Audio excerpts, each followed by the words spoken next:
Et je crois que lorsqu'on veut comprendre le Parti communiste chinois à l'échelle d'un siècle, il faut avoir à l'esprit ces différentes dimensions. Révolution, nation et développement. En pensant ces trois concepts, ces trois termes-là, nous pouvons comprendre l'histoire de la Chine depuis un siècle.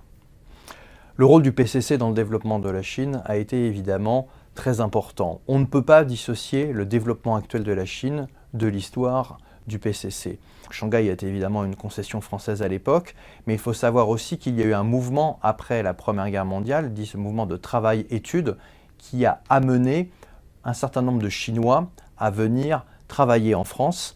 Et parmi les Chinois qui sont passés par la France à ce moment-là, il y a beaucoup de futurs dirigeants du Parti communiste chinois. Parmi les plus célèbres, je citerai Zhou Enlai et Deng Xiaoping, qui sont venus en France travailler. Et je crois qu'il faut se souvenir de tout ça pour bien comprendre ce qui s'est passé il y a un siècle et le resituer aujourd'hui dans le monde contemporain.